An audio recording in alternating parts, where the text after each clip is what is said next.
Seguimos con las iglesias de Apocalipsis y estamos hablando de la quinta de ellas. Hemos visto 4 en el capítulo 2 y estamos empezando el capítulo 3, donde tenemos 3 iglesias, empezando con Sardis, luego Filadelfia y terminamos con la Odisea. Esta parte parece que la voy a seguir haciendo yo, el estudio, y luego, no sé, creo que voy a estar un poco esperando. Y bueno, es que hay mucho lío aquí también y damos gracias a Dios que podemos estar juntos. Estoy haciendo este estudio también con los de Rumanía. Así que bueno, no es solo para saber lo que está en la historia, cada una de estas epístolas cortas que tenemos aquí en los capítulos 2 y 3 de Apocalipsis, tiene que ver también con nuestra situación. Y bueno, hay 2 iglesias donde no hay ningún reproche, donde no hay ningún problema que el Señor pueda ver. Estas son las iglesias de Esmirna y de Filadelfia.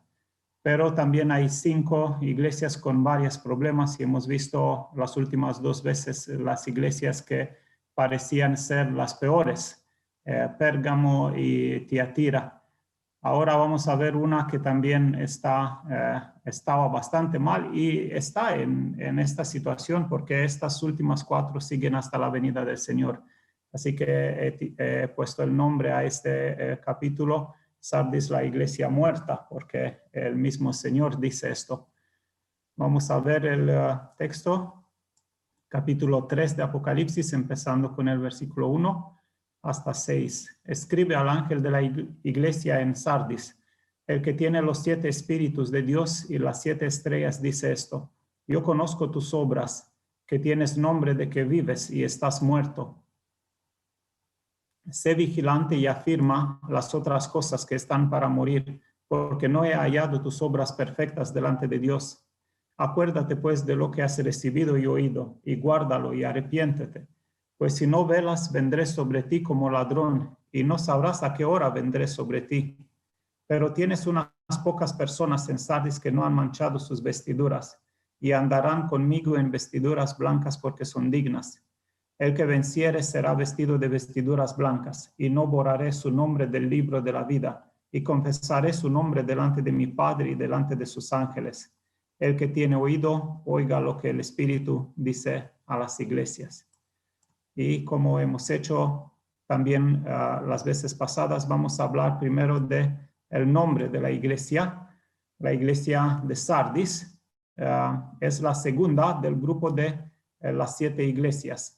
Y el primer grupo tenía 3 iglesias y representaba la historia antigua de la iglesia. Éfeso, Esmirna y Pérgamo son los periodos históricos hasta la Edad Media. Y el segundo grupo, según la interpretación histórica, está compuesto por las iglesias que permanecen hasta la venida del Señor. Son 4 tipos de iglesias que existen hasta cuando Cristo vuelve. Son las iglesias de Tiatira, Sardis, Filadelfia y la Odisea. Así que Sardis es la segunda y vamos a tener 2 más para ver. ¿Por qué decimos esto? Hay 2 indicios. Os recuerdo, primer indicio es que la frase, el que tiene oído, oiga lo que el Espíritu dice a las iglesias, que aparece en todas las 7 epístolas, está puesta en el final, en el caso de las últimas 4 iglesias. Esto significa que es un grupo especial. Y también, segundo, que en estas últimas 4 hay una referencia a la venida del Señor. El Señor habla de su venida a cada una de estas 4 iglesias, lo que nos hace pensar a todos los que estudian, a muchos de los que estudian con atención, que son iglesias que van a estar hasta el final, hasta la venida del Señor. Ahora vamos a ver un poco sobre la ciudad de Sardis. Era una ciudad antigua muy fuerte que decían que no se puede conquistar. Y como he dicho antes, no es por casualidad el nombre de cada una de las ciudades que están escogidas aquí. no es casualidad, Cristo escoge y tiene algo que ver con la situación de la iglesia. ¿Os acordáis que hemos dicho sobre Tiatira que es matrimonio, ¿no? Y fue un matrimonio con el mundo. Y luego también Filadelfia, la próxima iglesia, es la que es una iglesia del amor fraternal, el amor que tienen los hermanos en Cristo. Aquí en este caso, también para Esmirna, ¿os acordáis que Esmirna era una sustancia que tenía como significado el sufrimiento y la muerte? Así que no es casualidad, por esto miramos los nombres de las ciudades, no es que vamos a hacer solo historia, tiene un significado espiritual. Y observad una vez más con qué atención ha sido escrito este libro de Apocalipsis, cómo Cristo en cada detalle tiene que ver un significado espiritual para nosotros. Aquí tenemos el mapa que hemos visto también las veces pasadas. Aquí está Sardis, está dentro de la provincia de Asia Menor, que ahora es Anatolia, que, bueno, no era puerto, pero también era una ciudad muy grande. Tenía el nombre de ser una ciudad indestructible por sus defensas naturales. Tenía 3 colinas y una sola parte no la tenía defendida por la natura, por las colinas, y ahí tenía su ejército. Por esto, el nombre de esta ciudad en la antigüedad era que es una ciudad indestructible, que no se puede conquistar, que no se puede tomar con la fuerza de las armas. Aún así había caído ante Ciro el Grande, que usó una senda escondida para entrar en la ciudad. Ciro el Grande, el que trajo el dominio del imperio medo-persa. ¿Os acordáis que hemos hablado en el estudio de Daniel? El segundo imperio después del babilonio fue el imperio medo-persa, luego el griego y luego el último el romano. También después fue conquistada 2 veces por los atenienses en el siglo V a.C. y por Antíoco el Grande en el siglo III a.C. Este Antíoco el Grande, si os acordáis también del estudio de Daniel, del libro de Daniel, era el padre de Antíoco Epifanes y fue uno que quería conquistar mucho y fue parado por Roma. Así que él, yendo hacia el oeste, también conquistó esta ciudad de Sardis. Por esto tenemos la conclusión que solo tenía nombre de ciudad fuerte, pero no era así. Había sido conquistada 3 veces por ejércitos enemigas. En el año 17, un problema más fue un gran terremoto que destruyó la ciudad y fue reconstruida por el emperador Tiberio, que trajo mucho dinero ahí y no pidió más los impuestos que debían mandar a Roma. Así que el emperador Tiberio fue el que mandó reconstruir la ciudad y la ciudad de Sardis seguía como una ciudad grande y rica en el periodo bizantino. Al final fue abandonada, parece que por la causa de muchos terremotos que había en la región, no ha sido reconstruida y quedó en ruinas hasta hoy en día. Su nombre, que es muy importante, proviene de la piedra preciosa llamada sardio.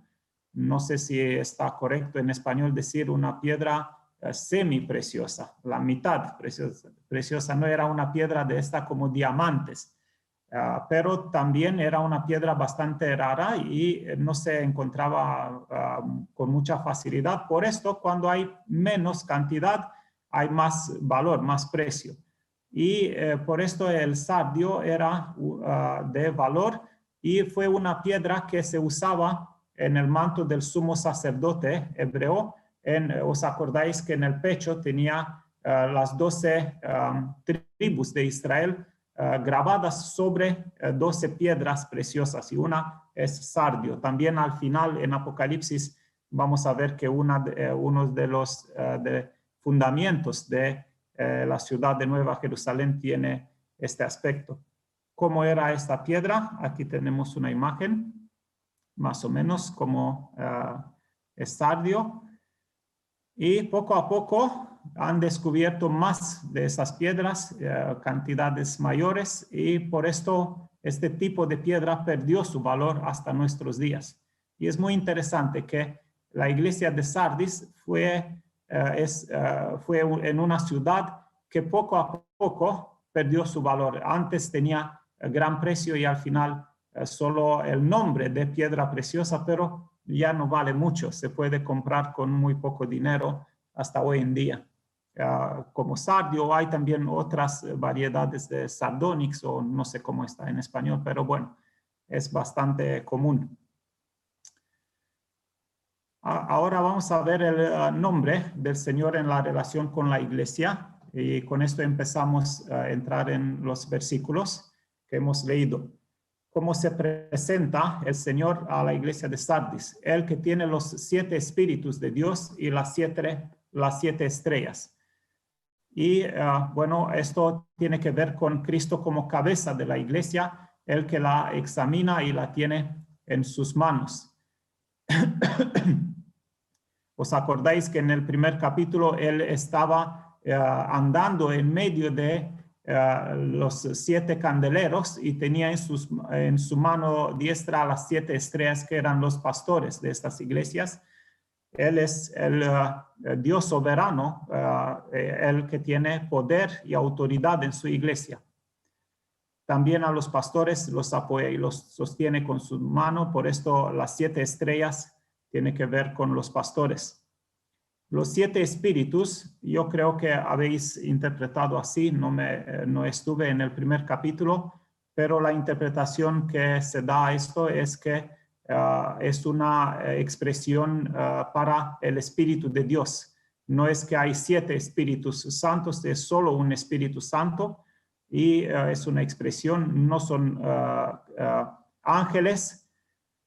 Y si es así, si es el Espíritu de Dios, yo creo que es así, entonces Él viene en una sola forma a través del Señor, así como profetizó Juan el Bautista. Yo a la verdad os bautizo en agua para arrepentimiento, pero el que viene tras mí, cuyo calzado yo no soy digno de llevar, es más poderoso que yo. Él os bautizará en Espíritu Santo y fuego. El que trae el Espíritu Santo, el que bautiza en Espíritu Santo, es el Señor Jesús. Y no es, una vez más lo digo, no es casualidad, ninguna palabra no está aquí por casualidad.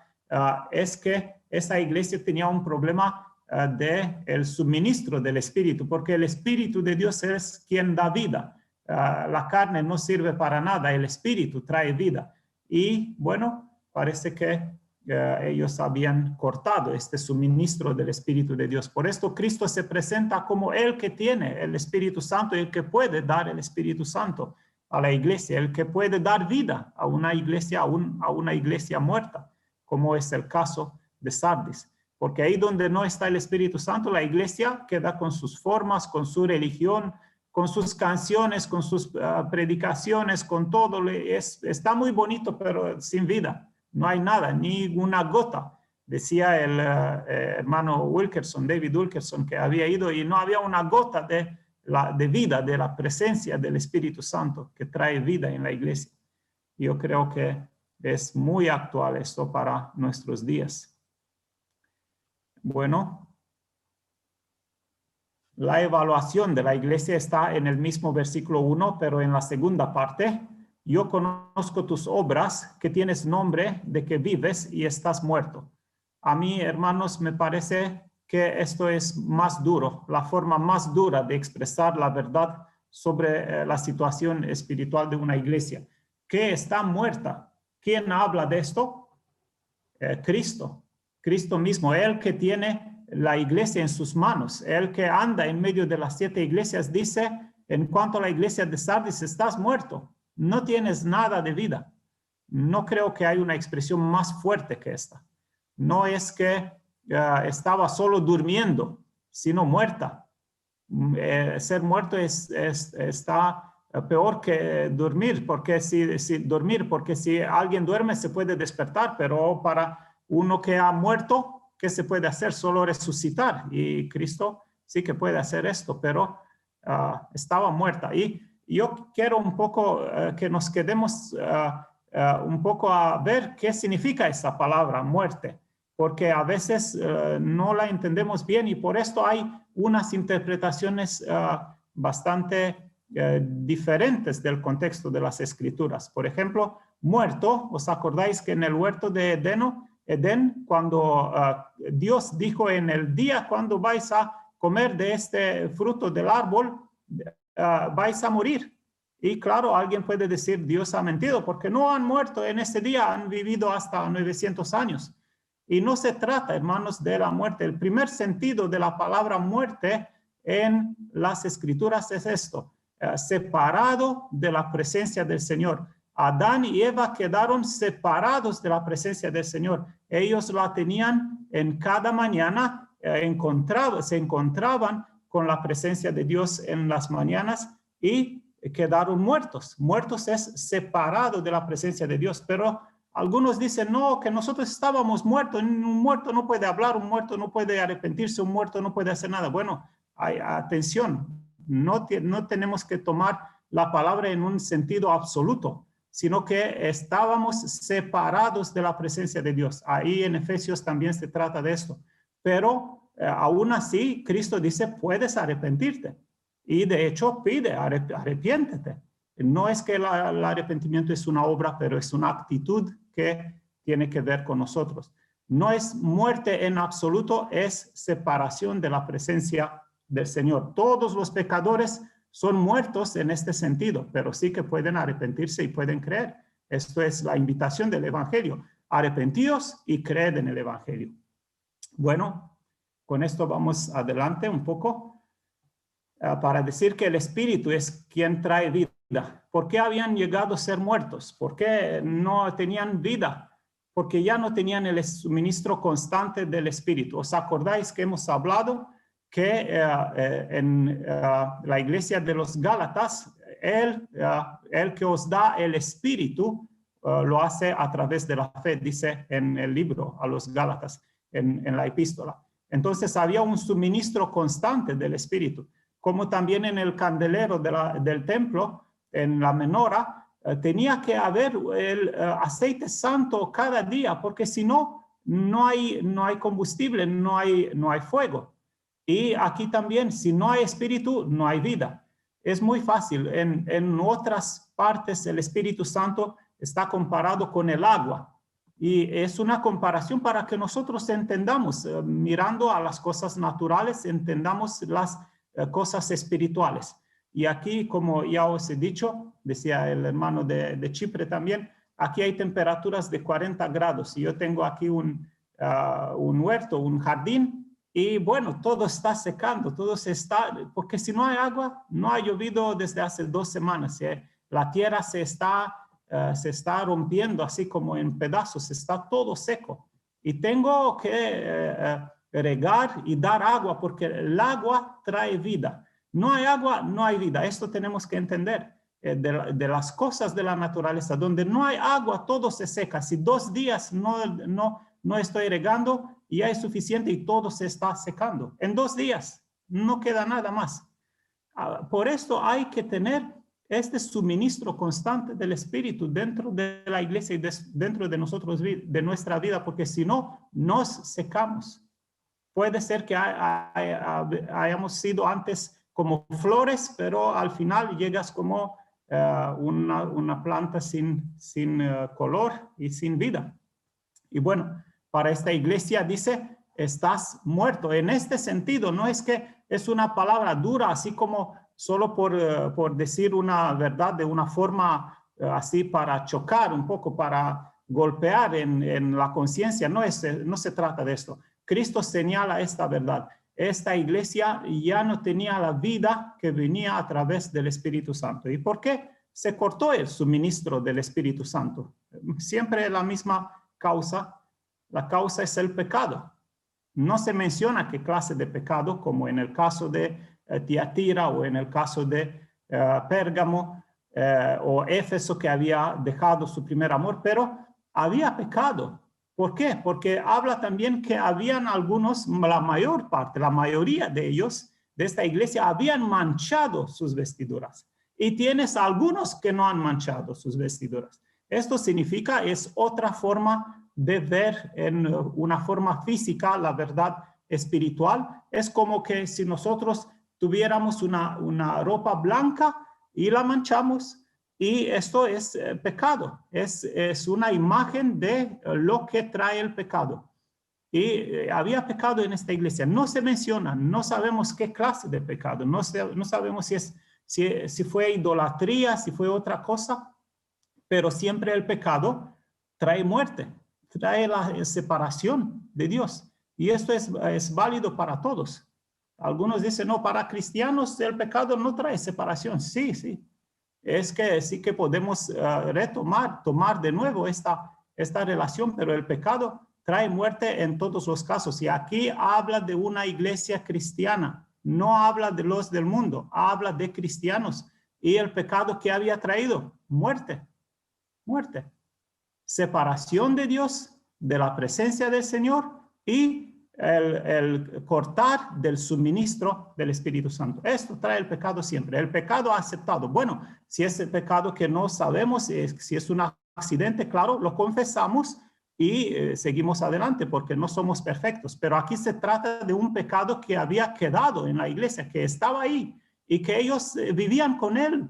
Que no sé si una clase, si habían más pecados, pero vivían con estos pecados aceptados. Y ahí, bueno, ¿qué trae esto? La muerte espiritual. Una vez más lo digo, no se trata de que seamos perfectos. Aquí en Rumanía algunos me dijeron, tú hablas de la perfección. No hablo de la perfección, hablo de que si hay pecado como accidente, entonces nosotros lo confesamos y claro, alguien se puede manchar su vestidura, pero hay también forma de limpiar, de lavar. Pero ellos estaban andando así con vestiduras manchadas. Esto significa que lo habían aceptado y decían, no hay problema con esto, no hay problema, todos lo hacen. No sé, hoy en día así se dice. ¿Qué problema hay con no sé, con avaricia o con otras cosas? Bueno, cuando el pecado es aceptado dentro de la casa de Dios, Él retira su espíritu. Este ejemplo está desde el Antiguo Testamento. ¿Os acordáis? El templo de Jerusalén, el primer templo, cuando fue inaugurado, ¿qué le dio valor a este templo? No las piedras, no el cobre, no el oro, no la plata, sino la presencia del Señor. Cuando el rey Salomón estuvo ahí orando, la presencia de Dios descendió sobre este templo y los sacerdotes tuvieron que salir porque no podían estar en la presencia de la gloria de Dios. Y bueno, ¿qué pasa? Que han pasado años, ellos han mezclado la religión de la adoración al templo con la idolatría y con otros pecados y decían, tenemos el templo de Dios, pero también aceptaban pecado en sus vidas. ¿Y qué hace Dios? No de una vez y no con rapidez, pero poco a poco retira su gloria. Y los primeros capítulos del libro del profeta Ezequiel tienen que ver con eso. La gloria de Dios se levanta del lugar santísimo y se va a la puerta, ahí donde el altar de bronce. De ahí se va al muro de la ciudad y de ahí al monte de al frente, al monte de los olivos. Poco a poco Dios retira su presencia. Es como decir, yo quisiera quedarme, pero no puedo vivir con el pecado. Dios no puede estar en el mismo lugar donde está el pecado. No puede aceptar la mezcla del pecado con las cosas del templo, las cosas en nuestro caso del cristianismo. Él retira su presencia. Y cuando retiró su presencia, ¿qué quedó de este templo? Solo el juicio. Y fue el juicio empezando de la casa de Dios. Y aquí está sucediendo lo mismo. El juicio empieza de la casa de Dios, porque esta iglesia de Sardis es casa de Dios. Era su iglesia de Cristo, era una de sus 7 iglesias y significa también un periodo de la historia de la iglesia. Él retira su presencia, retira su espíritu si el pecado está aceptado. Poco a poco, pero si Él no va a estar ahí. ¿Cuántas iglesias están hoy en esta situación?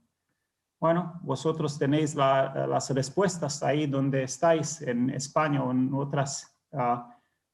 otros países. Yo sé de nosotros, yo sé de mi país, cuántas iglesias hay hoy que están en esta situación. Yo creo que hay muchas iglesias.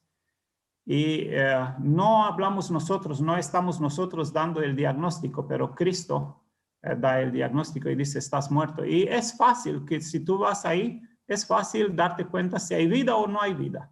Y la vida, vuelvo a decir, no significa unas canciones muy buenas o una predicación muy buena, sino la presencia del Espíritu Santo, la presencia de Dios en esta iglesia. Y hay una pregunta para nosotros también, ¿cómo estamos nosotros como iglesia local? Si tenemos vida o no tenemos vida, cada uno tiene la respuesta. Yo no conozco, pero creo que es tiempo de analizar, de examinarnos a nosotros mismos, porque estas epístolas son para nosotros también, para cada uno de nosotros. Son nuestras iglesias llenas de vida, de la manifestación del Espíritu Santo a través de sus dones y de su fruto del gozo, del paz, del amor, de todo lo que trae el Espíritu Santo, o estamos ahí poco a poco secando este recurso, estamos dejando que entre esta muerte espiritual. No sé, cada uno sabe su examen, lo puede hacer. Y más que todo el pastor de cada iglesia, porque aquí le habla al mensajero y con él habla y le dice, tú estás muerto. Imagínate, si tú eres un líder espiritual y te ha puesto, el Señor te puso en una posición de autoridad y de responsabilidad a la vez. Imagínate qué fuerte esta palabra, para mí mismo también. Si me dice el Señor, estás muerto, wow, me quedo sin palabras. Si alguna vez sale una profecía para mí y me dice, tú estás muerto, yo lo que haría, iría de la forma más rápida al arrepentimiento y decir, ¿cómo he llegado aquí? ¿Qué pecado he aceptado? ¿Cómo que estoy muerto? No quiero ser así. Bueno, vamos a avanzar con la observación y el consejo para la iglesia. Los versículos 2 y 3. Sé vigilante y afirma las otras cosas que están para morir, porque no he hallado tus obras perfectas delante de Dios. Acuérdate pues de lo que has recibido y oído, y guárdalo y arrepiéntete. Pues si no velas, vendré sobre ti como ladrón, y no sabrás a qué hora vendré sobre ti. Aún habían algunas cosas que permanecían del cristianismo original, del cristianismo que no tenía más de 30, 40 años por ahí en esta ciudad. Habían algunas cosas y Cristo dice, afirma las cosas, que estas también están muriendo. Poco a poco, observad que muere también la verdad, las cosas del principio, las cosas como a Éfeso le dice, vuelve atrás, acuérdate. Y a esta iglesia también, acuérdate de lo que has recibido, cómo has recibido, cómo estabas, cómo eran las cosas del principio, cómo has oído, que estas cosas están muriendo. Y hermanos, en muchas obras de avivamiento, en muchas obras espirituales, después de una generación, después de algunas decenas de años, rápido entró esta muerte. Las cosas del principio fueron abandonadas y reemplazadas con la modernidad o no sé, con cosas nuevas, con otras enseñanzas que han venido de varias partes y el resultado, la muerte espiritual. Y así terminaron muchas de las obras. Y yo voy a nombrar una, por ejemplo, que se trata de este tiempo, el protestantismo. ¿Dónde está ahora la iglesia luterana? ¿Dónde está la iglesia metodista, la que empezó con Wesley, con los hermanos Wesley? Qué mal están. Han muerto. Se puede decir, sí, han muerto, claro, pero yo no quiero hablar de estas iglesias. Yo quiero que haya una aplicación para nosotros. El sentido de la expresión obras perfectas, dice Cristo, no he hallado tus obras perfectas delante de Dios. Y alguien puede decir, que Cristo nos pide la perfección y no podemos. Y es verdad que no podemos, pero aquí otra vez tenemos que ver el sentido de la palabra. No se trata de que seamos perfectos y si no somos perfectos, Cristo nos dice que hemos muerto. No, se trata de que estas obras no estaban conformes a la palabra de Dios, porque la palabra de Dios, hermanos, es la única cosa perfecta en este mundo. Es inspirada por Dios y por esto ahí hay perfección. Y nuestras obras en este sentido pueden ser perfectas si son alineadas, si son conformes a la palabra de Dios. Si nos alejamos, aquí dice Cristo, porque no he hallado tus obras perfectas delante de Dios. Ellos se habían alejado de la palabra de Dios tal como ha sido predicada al principio, porque ellos habían recibido la palabra pura, limpia, de parte de los apóstoles. No sé si fue el apóstol Pablo o alguno de sus compañeros, de sus otros apóstoles que estaban con él, Timoteo o otros, podían haber ido. ¿Os acordáis que en Éfeso había sido un centro de misiones para toda Asia Menor? Y puede ser que de ahí había llegado la palabra a esta iglesia de Sardis. No estaban las obras conforme a la palabra de Dios y por esto había pecado. Acuérdate pues, esta es la solución, acuérdate pues de lo que has recibido y oído y guárdalo. Igual que la iglesia de Éfeso, le dice Cristo que tiene que pensar en el pasado, en el principio de la obra de Sardis. Tienes que rememorar, que acordarte de lo que has recibido, de lo que has oído, cómo fue al principio. A veces yo hago aquí esto con los hermanos de nuestro grupo, de nuestra iglesia, y digo, hermanos, ¿acordáis cómo ha sido al principio, primeros meses, primer año, cuando tú has recibido la salvación? Acuérdate cómo eras, cómo andabas, cómo buscabas al Señor, cómo estabas buscando la oración y todo te parecía tan normal, tan natural. Y bueno, poco a poco las cosas llegan a una situación bastante mal. Acuérdate, y no solo acuérdate, arrepiéntete. Esta es la única solución para tratar con el pecado. Otra vez la misma palabra. Y hermanos, quiero decir, el que habla aquí es Cristo. Él dice arrepiéntete. El arrepentimiento no es que lo predica un pastor o un maestro bíblico, es la palabra de Cristo para su iglesia. Claro que si predicamos el evangelio a los incrédulos, a los paganos, a los que no conocen a Cristo, también tenemos que llamarlos al arrepentimiento. Pero aquí se trata del arrepentimiento dentro de la iglesia. Y aquí le dice al pastor, tú arrepiéntete. Y luego la iglesia que se arrepienta.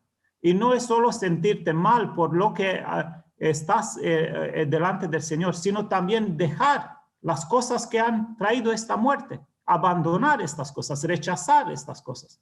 ¿Qué pecado ha cortado el suministro del Espíritu Santo? ¿Qué ha traído esta muerte, esta separación de Dios? Acuérdate cómo estabas antes y observa lo que vino en tu vida y trajo esto. Esto es lo que dice el Señor. No es que nos pide cosas difíciles, pero es lo normal. El arrepentimiento es volver atrás y dejar el pecado. Si no, dice aquí Cristo, si no, yo voy a venir a ti, sobre ti como ladrón. Como que ellos ni saben ni lo esperan. Ellos estaban ocupados, estaban en sus cosas, y qué triste que el pecado, esta muerte espiritual, se manifiesta también hoy en día en esta forma, que las iglesias que tienen esta muerte no esperan al Señor. Ellos dicen, no, el Señor no viene ahora, no. Y dice Cristo, pues si por esta situación de muerte espiritual tú no me esperas, y por esto voy a venir como ladrón, y no sabrás cuándo vendré sobre ti, porque si tú eres vivo y si tú vives con el Señor, tú le amas y tu oración es, ven Señor Jesús, te espero. La iglesia aquí en el libro de Apocalipsis, el que hoy la iglesia misma dice, ven Señor. no es que va a venir como ladrón. Yo estoy esperándole. Yo lo estoy esperando hoy en día, lo espero mañana. De hecho, miro lo que pasa, lo que sucede alrededor, estas temperaturas también, todo lo que sucede, inundaciones, todo, toda la creación está en dolores de parto, en el principio de los dolores. Y sabemos que el Señor viene, entonces no va a venir como ladrón, pero quien está viviendo solo para este mundo, para este día, para el presente, para lo que se ve, para las cosas que podemos observar con los ojos, no lo espera a Cristo. Una iglesia muerta no lo espera a Cristo, no espera la venida del Señor. Y ella está bien en su situación, se complace en la situación y no espera al Señor. Por esto Él dice, yo voy a venir como ladrón.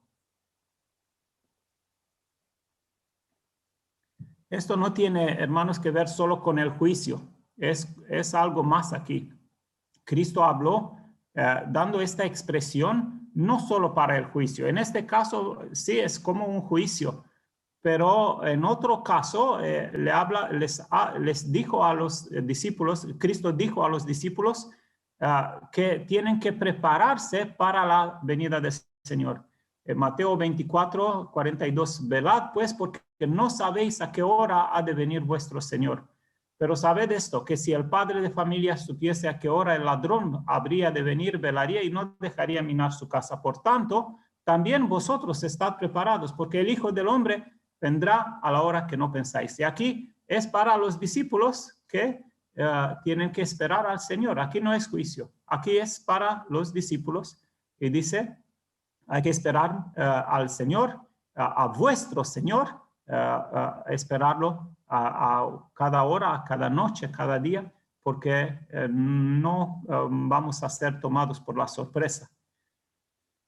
Bueno, seguimos con la observación y el consejo para la iglesia, pero tienes unas pocas personas en Sardis que no han manchado sus vestiduras. Oh, no había muerte total, habían algunas personas. Qué interesante. Aún en esta iglesia donde dice estás muerta, no es que a Cristo le impide esto de que hay algunas personas decir esta iglesia está muerta. Pero sí, él está mirando, examinando con mucha atención y dice, bueno, la iglesia está muerta, pero hay algunos. ¿Hay algunos? ¿Cuántos? Unas pocas personas. Qué triste. Qué triste. En la iglesia de Cristo que haya unas pocas personas.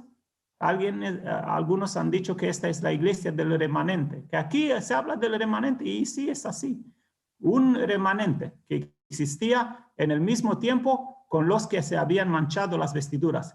¿Cuál era la diferencia? Que ellos no habían aceptado el pecado. Ellos habían ido por el camino de santidad. Y dice estos sí, no han manchado sus vestiduras, no aceptaron pecado. Ellos dijeron, no, esto no es para mi vida. Esto no quiero aceptarlo. Y Cristo dice, yo he visto que ellos escogieron la santidad, no justificar el pecado. Y he dicho también la vez pasada, ninguna justificación para ningún pecado no existe. La única justificación fue a través de la muerte del Señor Jesucristo. Pero todo tipo de pecado, cada pecado, su castigo es la muerte para todo tipo de pecado. Y no hay diferencia delante de la ley santa de Dios. Por esto no hay que justificar, decir, bueno, esto sí se puede aceptar, esto no es tan grave, esto no es pecado que lleva a la muerte, esta es otra clase de pecado, es un pecado de la modernidad o no sé. Bueno, aquí dice, estos no han manchado sus vestiduras. Hermanos, el remanente siempre que Cristo tuvo en todas las épocas de la iglesia, él tuvo un remanente. Y este remanente tenía esta característica, era un remanente santo. Escogían el camino de la santidad. No que esto nos lleva a la salvación a través de nuestras obras. No, la salvación es por la obra perfecta de Cristo en la cruz, pero ellos escogían el camino de santidad como prueba de que son santos, de que son salvos. Y querían vivir en santidad porque era su forma de vivir, era su nueva normalidad. vivir en santidad. Y no aceptaban el pecado porque era algo que no estaba de acuerdo con su nuevo carácter, nacido de nuevo. La principal característica de este remanente es la santidad. Unas pocas personas en Sardis que no han manchado sus vestiduras. Espero que no sea así en nuestras iglesias. Sería muy triste que Cristo dijera en mi iglesia o en vuestras iglesias, ¿sabes qué? Tú tienes solo unas pocas personas, pero ¿por qué no todos? ¿Por qué? Yo espero que no sea así, pero hay una advertencia para nosotros, para mí mismo y para cada uno de nosotros. El profeta Malaquías menciona también un remanente que va a existir en el momento de la venida del Señor. Entonces los que temían a Jehová hablaron cada uno a su compañero, y Jehová escuchó y oyó, y fue escrito libro de memoria delante de él para los que temen a Jehová y para los que piensan en su nombre. Y serán para mí especial tesoro, ha dicho Jehová de los ejércitos, en el día en que yo actué, y los perdonaré como el hombre que perdona a su hijo que le sirve. Un remanente en el día del Señor, porque aquí se trata del día del Señor, antes del día de la venida del Señor. Y dice que habían algunos que temían a Jehová y hablaron cada uno a su compañero. ¿De qué hablaron? De esta cosa que tenían en sus vidas, del temor a Dios, de santidad de vida. Y dice, ellos serán mi especial tesoro en el día que actúe y yo los perdonaré. Y vais a ver la diferencia entre el que me sirve y el que no sirve. Bueno, esto se cumple hoy en día. Estas palabras están cumpliéndose porque el día del Señor, o sea, el día del juicio, la gran tribulación está cerca, y esto es antes del día del Señor, antes de la gran tribulación. Es lo que sucede hoy. He dicho varias veces y he oído también a otros hombres de Dios que decían que hay una conexión entre los que son parte de esta remanente y aunque no se conocen, que son de países diferentes, que viven en otros países, otras nacionalidades tienen, pero hay una conexión que hace el Espíritu dentro de este remanente. Y por esto ellos pueden hablar, no que vamos a hablar de la política, sino que es una forma de compañerismo, de hablar de la preparación antes de la venida del Señor. Lo normal no es que una iglesia tenga un remanente, sino que ella misma sea este remanente santo. Así tiene que ser. Una iglesia cristiana bíblica que escucha la palabra de Dios y la reconoce como la única autoridad, no es que tenga un remanente dentro, sino que ella misma sea este remanente, porque el mundo está lleno del paganismo y de religiones idólatras cristianas, estas cristianas tradicionales, bueno, con adoración a los ídolos, pero es muy triste que iglesias bíblicas hoy en día en todo el mundo son en esta situación de Sardis, que tengan solo un remanente. Yo lo veo mucho aquí en Rumanía. Antes de esto del COVID, iba en varias iglesias de todas formas, bautistas o pentecostales o de los hermanos libres. Y es triste, solo un remanente. Algunos, y podíamos hablar el mismo idioma con otros, parecía que hablaba en otro idioma, un idioma extranjero para ellos. Y es muy triste esto, no lo digo con gusto. Y estamos orando que haya un avivamiento. Un avivamiento es esto, que la iglesia vuelva a tener esta vida, este flujo del Espíritu Santo, pero no va a venir antes de rechazar y apartar todo lo que es pecado.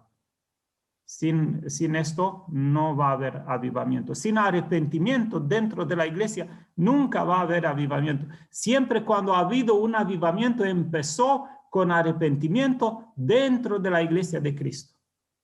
Aunque fuera solo con un remanente, este remanente se arrepintió, Cristo empezó a derramar su Espíritu Santo y de ahí empezó a obrar en la iglesia y de ahí fuera con los del mundo.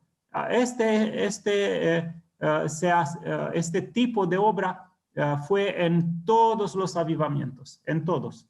No empezó de otra forma nunca. Bueno, hablo de verdaderos avivamientos, no de los falsos avivamientos que están hoy por internet en varios países. Empieza con arrepentimiento dentro de la iglesia, sigue con el derramar del Espíritu Santo y llegan a arrepentirse los de afuera, miles de ellos. Estamos orando por esto y aún estoy esperando que haya arrepentimiento dentro de la iglesia y también que nosotros tenemos que vivirlo cada vez que es necesario. Este remanente va a estar en la venida del Señor delante de él en el cielo. Observad la segunda parte de este versículo. Y andarán conmigo en vestiduras blancas porque son dignas. ¿Quiénes? Esas personas que no han manchado sus vestiduras. ¿Y las demás? Pues no. Observad, es el rapto aquí. Es el arrebatamiento. Andarán conmigo en vestiduras blancas. ¿Quiénes? Los que no han manchado sus vestiduras. No habla de la muerte, habla del arrebatamiento, es muy claro. Y ellos van a estar con el Señor. Y los demás, bueno, no dice, pero no van a estar. Es muy fácil entender. Solo el que no quiere entender no lo entiende. Es muy fácil de entender. ¿Qué va a pasar con el resto de esta iglesia? Pues quedará para...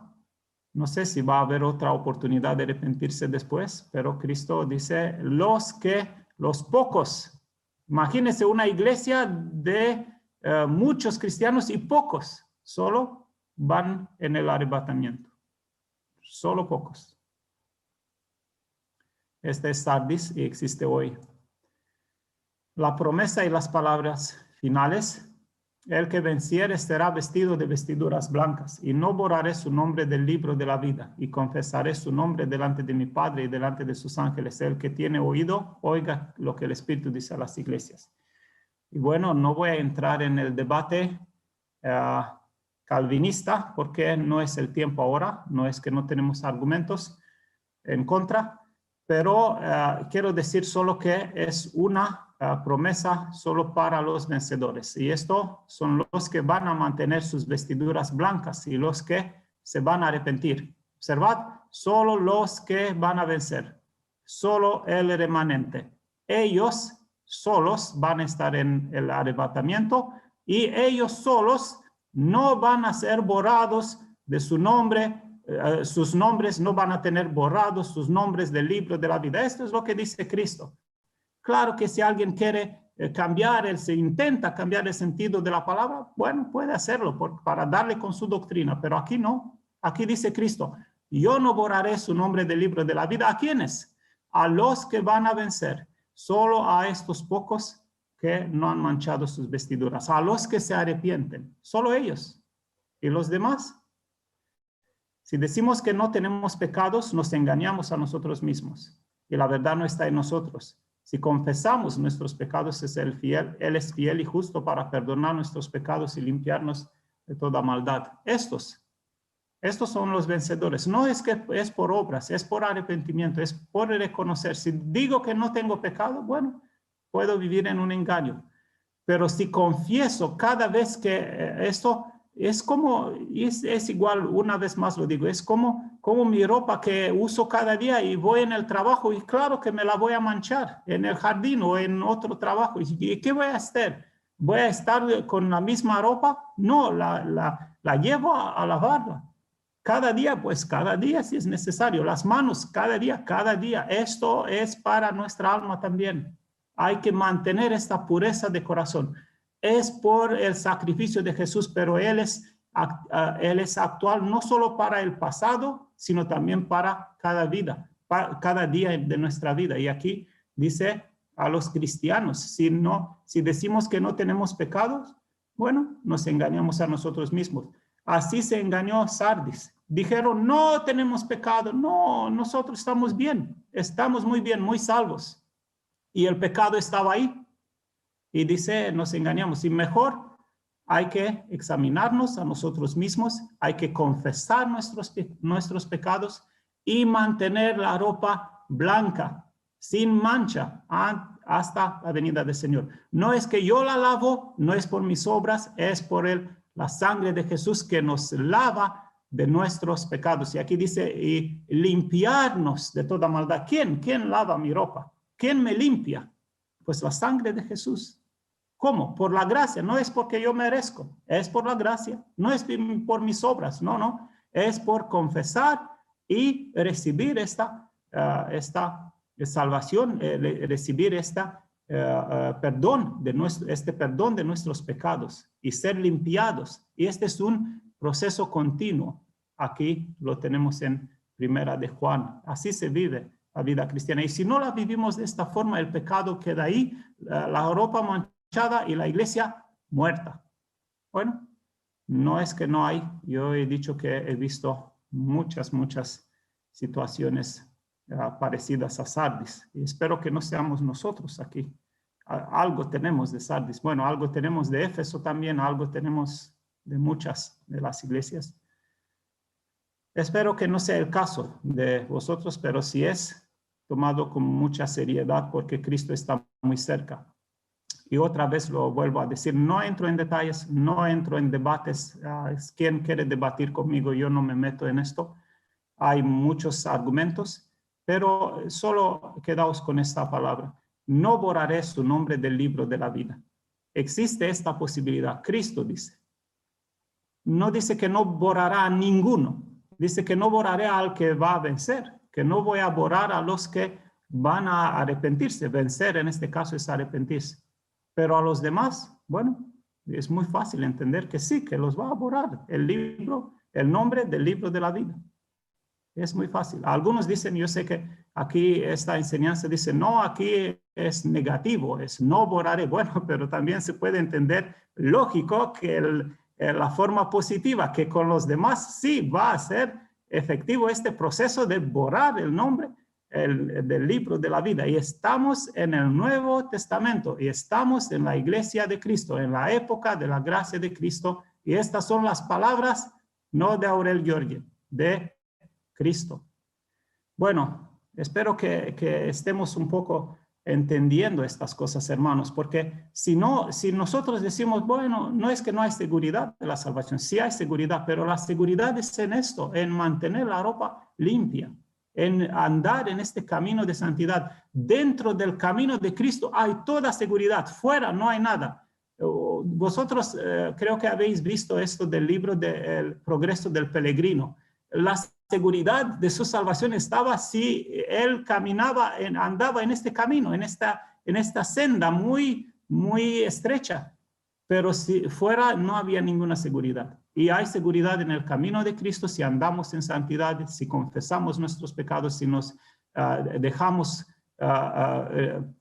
si dejamos la obra del Espíritu Santo en nosotros, si la pedimos, hay toda la seguridad para nuestra salvación. Y de hecho yo la tengo sin problemas y todos. Pero si no andamos aquí, no hay ninguna seguridad. Es una seguridad falsa que en las iglesias de Estados Unidos está muy presente. Todos dicen que son salvos y decía Reverend Hill, somos la más perversa nación del mundo. Y es verdad, es verdad. Aún diciendo que ellos son salvos y una vez salvos para siempre salvos, todos dicen así. No hay ninguno que vaya a la iglesia y diga yo no soy salvo. Y digo el resultado, no yo lo digo, lo dijo Leonard Ravenhill.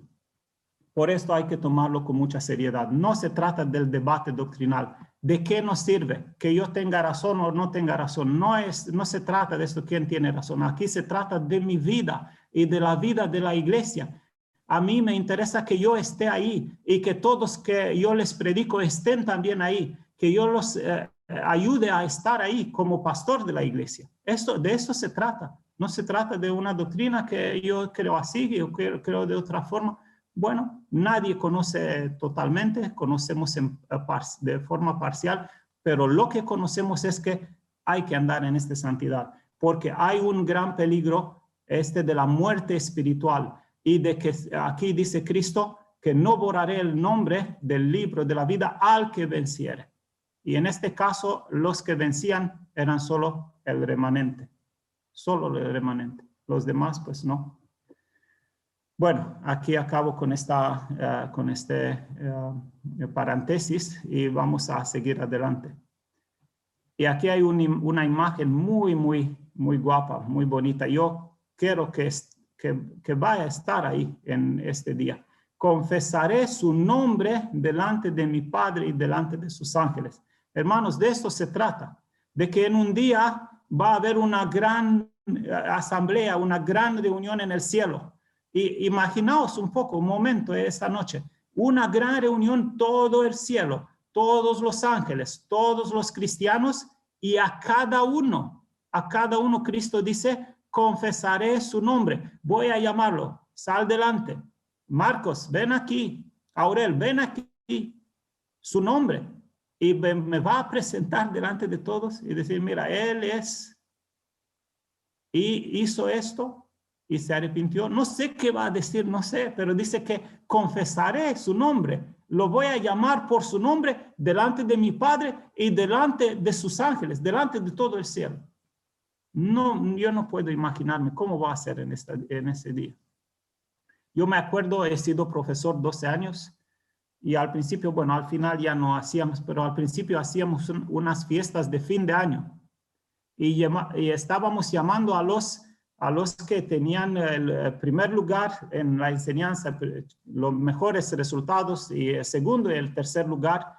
Y bueno, había ahí todos de toda la escuela, había escuela con 200, 300 alumnos o más, y todos estaban ahí y lo llamaba. Yo tenía que llamar a cada uno delante y toda la gente lo miraba, ¿no? Y bueno, esta es una imagen muy poco común, ¿no? Ahora hay olimpiadas en Japón. Yo no estoy mirando deporte, solo he visto por las noticias. Pero es así, hay un podio ahí y los primeros 3 van en el podio y dice, este es de tal país, se llama así. Es una imagen a una escala muy pequeña de lo que va a suceder en el cielo. Delante de todo el cielo, Cristo llamar a cada uno de nosotros por su nombre, de los cristianos. Y no os preocupáis con el tiempo, porque el tiempo en el cielo se cuenta de otra forma. Va a haber tiempo para esto. Y vamos a estar ahí. Y de eso, otra vez vuelvo a decir, de esto se trata, no de doctrinas correctas. Doctrina correcta es importante, pero no de quien tenga la razón, sino de estar ahí en aquel día, cada uno de nosotros, estar ahí, vencer este rechazo al arrepentimiento, porque hay un rechazo hoy en día entre los cristianos al arrepentimiento, y hay una tendencia a decir, bueno, que nos hable solo de cosas que nos anime, que necesitamos ánimo. Claro que también necesitamos ánimo, pero aquí hay una palabra para nosotros y hay ánimo también en la palabra de Dios, y hay de todo. La palabra es completa. Pero aquí los vencedores son los que se arrepienten, los que confiesan sus pecados y que son limpiados de toda maldad a través de la sangre de Jesús. Estos son los vencedores. Y bueno, la expresión final en el último lugar, como en todo el grupo de las últimas 4 iglesias. Estos son tipos de iglesias que van a existir hasta la venida del Señor, como he dicho al principio. Voy a terminar con la interpretación histórica. Perdón. La iglesia de Sardis es el periodo de la Reforma, 1517, el año cuando Martín Lutero puso sus tesis en la Catedral de Wittenberg, hasta 1750. Esta fecha no puede ser disputada, no sabemos si es exacta, pero bueno, es hasta los grandes avivamientos, este periodo de la iglesia de Sardis, pero ella sigue, la iglesia protestante sigue, como también sigue la iglesia católica y las iglesias tradicionales. Corresponde a la iglesia protestante, donde aún hay un remanente. No sé, en el occidente, yo lo he visto en el Perú, cuando estaba en Perú como misionero, habían unos cristianos muy buenos que eran luteranos, eran de la iglesia protestante, lo que me hizo pensar que aún hay un remanente, pero como iglesia, las iglesias protestantes no son iglesias donde puedes direccionar a uno que se arrepiente y decirle, bueno, si tú quieres nacer de nuevo y escuchar el evangelio, va a la iglesia protestante, a la iglesia luterana, o a la iglesia calvina, o a la iglesia reformada. Estas son las iglesias protestantes. Ellos ahora ya han aceptado toda clase de pecados, están oficiando matrimonios gay sin problema en la iglesia protestante. Y atención, que iglesia católica no lo hace, pero las iglesias protestantes sí. Sí, ellos pueden hacer matrimonios de gay, del mismo sexo, mientras la iglesia católica no lo hace. Puedo decir que está peor, por lo menos en este punto. Este tipo de iglesia sigue hoy junto con la de Tiatira, es con la iglesia idólatra o la iglesia tradicional. En el occidente la católica, en el oriente la ortodoxa. Las dos siguen, pero están en la misma situación espiritual, y la situación es muerte. Bueno, esto no significa que la iglesia de Sardis es solo para protestantes, porque es fácil decir, es para ellos, no es para nosotros. No, es que de hecho tiene algo que ver con muchas iglesias bíblicas o evangélicas de nuestros días, donde ya no hay vida. Hay solo una forma de religión, pero no encontramos vida, muy poca vida. Y aquí hay una pregunta para cada uno de nosotros. ¿Tenemos solo por nombre que vivimos o en verdad tenemos vida? Porque esta iglesia dice, tienes nombre de que hay vida. Bueno, hay vida en esta iglesia, y cuando viene el hombre, dice que la iglesia donde no hay vida se hace culpable del pecado de ofrecer un vaso de agua vacío a uno que está sediento. El hombre viene de afuera con mucha sed. Bueno, no tengo nada para darte. Solo rituales o cosas que no hay vida en ellas. El Espíritu de Dios, hermanos, es el quien trae vida. Si nos arrepentimos, Él nos limpia, y si el vaso está limpio, Cristo lo puede llenar. Si alguno tiene sed, venga a mí y beba. El que cree en mí, como dice la Escritura, de su interior correrán ríos de agua viva. Esto dijo del Espíritu que habían de recibir los que creen en Él. Pues aún no había venido el Espíritu Santo, porque Jesús no había sido aún glorificado. Para que no tengamos duda de dónde viene la vida. ¿De dónde? ¿Cuál es la origen de la vida? ¿De dónde hay vida? Aquí dice, el que cree en mí, de su interior correrán ríos de agua viva. ¿Y qué son estos ríos? Esto dijo del Espíritu. ¿Por qué? Porque no lo habían recibido, porque aún no había venido, pero sí, ahora sí ha venido en el día de Pentecostés y queda hasta el día del arrebatamiento, y luego, bueno, de otra forma, pero en la iglesia estamos en la época de la obra del Espíritu Santo. Hay estos ríos de agua viva. Están fluyendo, están corriendo de nuestro alma hacia afuera, están corriendo, están fluyendo en nuestra iglesia, en nuestras reuniones de oración. ¿Está esa agua del Espíritu Santo?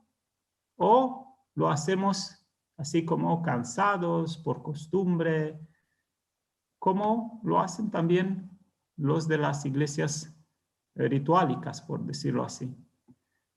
Si alguien tiene sed, que venga a mí y beba. Que haya limpieza, que haya arrepentimiento, que haya pureza de corazón. Y luego, ven al Señor y dile, tengo sed, Señor, yo no puedo, mi alma se seca en mí. Mi alma se seca sin el Espíritu Santo. Yo necesito el Espíritu Santo. Sin esto no hay vida, hay solo muerte. Yo no quiero vivir en esta muerte. No importa que yo me puedo cubrir con textos bíblicos. No, yo quiero ver aquí el Espíritu Santo, la obra del Espíritu Santo. Son buenos los textos bíblicos, pero no de esto se trata aquí. Aquí se trata de que si hay vida o no hay vida, si Cristo la ve, si nosotros lo vemos y si lo ven los que vienen de afuera. Ellos tienen que estar ahí postrados sobre su rostro y decir, de verdad, aquí el Señor está en medio de vosotros. Esto sucedía en la iglesia primitiva. Que Dios nos ayude a entender su palabra y sacar la enseñanza que tiene que ver con nuestra vida. Si no hay nada de esto, si todo está bien, vuelvo a decir, yo no conozco casi a ninguna de las iglesias, estuve en Lipoet, pero hemos ido solo a 3 reuniones con pocas personas porque no se podía hacer reuniones este tiempo que estuve ahí. Así que yo no puedo decir ni en una forma ni en otra. Vosotros sí que vivís ahí, podéis saber cuáles son las palabras. Y si Cristo habla y si Él nos enseña nuestra situación, y si esta situación es como Sardis o como Éfeso o como Pérgamo o como Tiatira, si son cosas para corregir, que nos ayude Dios a hacerlo de una forma rápida porque el Señor viene. Que no nos sorprenda la venida del Señor, que no venga como ladrón, sino que estemos como una novia que está en su ropa, en su ropa para bodas, esta vestidura blanca. Ninguna novia en el día de su matrimonio, cuando va a hacer las bodas, no va a ir con sus vestiduras manchadas, ninguna. No está mirando 100 veces a ver si está todo perfecto. Y así tenemos que estar nosotros. Nosotros somos la novia del Señor, del Cordero. Hay que mirar si tenemos la ropa blanca y mirando hacia la venida del Señor. Que Dios nos ayude a todos. Amén.